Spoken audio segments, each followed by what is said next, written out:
Hello everyone, it's Christy from Christy's Beautiful Life. Welcome back to 30 Days of Sketches 9. I am on day 22. The sketch is by the lovely Ronnie Sue Scrapper. I have known Ronnie Sue since the start of me scrapbooking on YouTube. She has been around just as long as I have, and I absolutely adore her and think she's just amazing. And I love her sketch very much. So I'm excited to play. I'm going to play with some birthday themed stuff. And I'm going to try to make this kind of girlier birthday collection from Pink Paisley work with this photo of my little guy. And I used this cut file. It did not cut very well. I need a new cutting mat itself. It's not sticky anymore, so it was sliding. But I have, so I have this, and it is from Confessions of a Paper Addict. It's just the stacked frames cut file. So I'm going to go ahead. I actually think I'm going to trim it a little bit and make that work for me some way, somehow. I don't know yet. But I've got that. That's pretty much my plan for the sketch part of it. And then I'm going to dig through here and see if I can pull out some just try to turn this very girly collection into a layout I can use for Barrett. And then if not, I will pull in, I have a birthday collection from Cocoa Vanilla Studio, which is also very girly, but I feel like it's got some more teals in it. Or the Legendary collection from also Cocoa Vanilla Studio, and see if I can mix them together. So that's my plan. That's where I'm at, and I'm gonna get you on fast forward and see what I can come up with. The first thing I have to decide with following this sketch is if I'm going to include the circular element of Ronnie's sketch. The idea, I think, is you have a background pattern paper, and then you have another one that you then cut a circle in the middle of, trim it, and lay that down on top of it. That's what I see in the sketch. And I really love it. I think it's really clever and a neat way to use it. However, I am already going to have a bit of pattern overload going on. I'm doing a double border. My background pattern paper is these banners, which is another pattern. And then the frames are 2 more patterns. To then add another pattern, even if it's one of the ones that are already represented on top of it, I just felt like it was going to be too much and your eyes were not going to know what to do. So instead of going that route, I decide the best option is going to be lay my photo down with this film strip that I've got cut, figure out where I want it placed on it. I do want to kind of keep that idea of where that film strip is down and where my photo is going to go. I want that to be in the same kind of placing that you can see in the sketch. And then I'm just going to do a little bit of mixed media.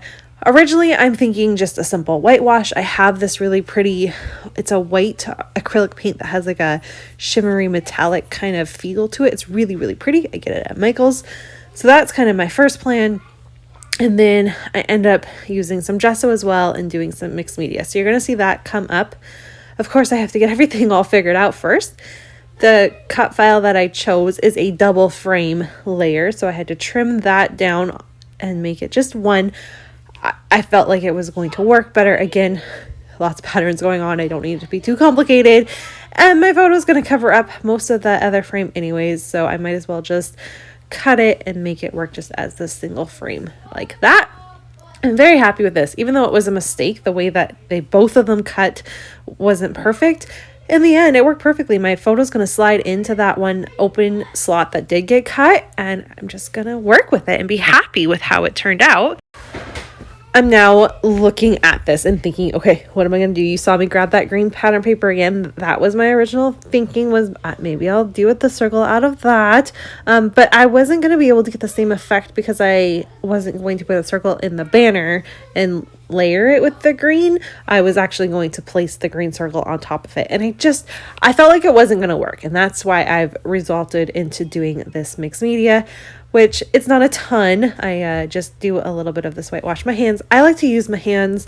I just feel like I get it where I want it to go that way when it comes to like acrylic paints and stuff. I don't do it with this like wet, shimmers, sprays and stuff. I don't do that, but I do like to do it with gesso and acrylic paint. Now I'm just going to kind of move this around and dump some more and move it around. I finally grab a package so I can do a little bit of packaging technique. I have not done the packaging technique in forever, but it works well. I'm also going to go in with a bit of an orange color. It's like an orangey red, just to kind of bring in that color, like so your eye kind of thinks of the orange rather than the pink that's present in this collection. That was kind of my plan there. This isn't perfect mixed media. It's not supposed to be. It's just to have a bit of interest underneath my photo. That's all I'm trying to do, is to represent the circle element within Ronnie Sue's sketch, being able to have that somewhere without adding a circle. That's all I'm trying to do here. It takes me a little bit. You can see I'm still messing with this mixed media.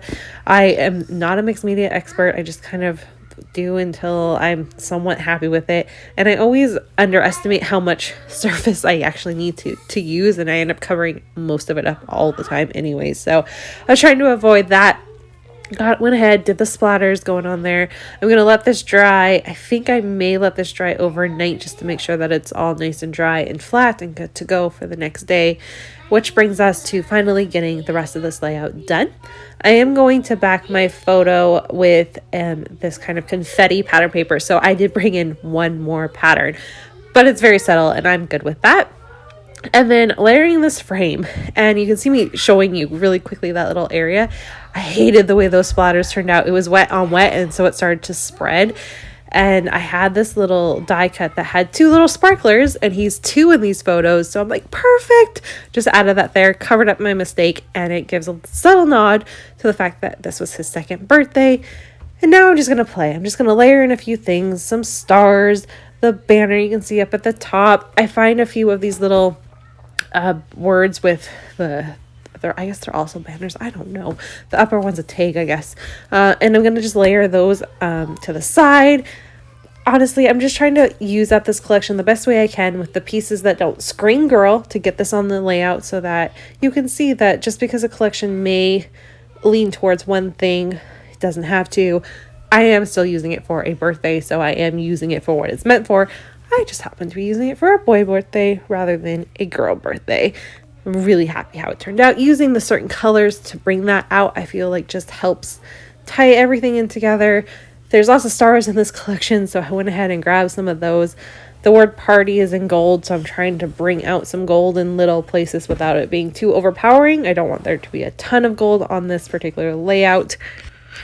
I'm also going to get this little yellow present because that's the yellow banner.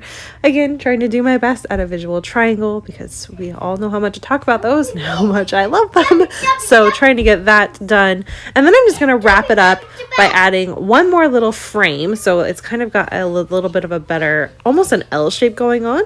I pulled in the other Legendary collection from Cocoa Vanilla Studio. And with that, I'm simply going to add a banner that says fun. I'm going to add a bear ephemera because he's our bear. We call him Barrett. His name is Barrett, but we call him Bear. So I like to add bear motifs on his layouts when I can. And I think I add one more little banner at the top that says sweet as. And that is going to do it. Thank you so much for watching, and I'll see you all again soon with another layout. Bye, everyone.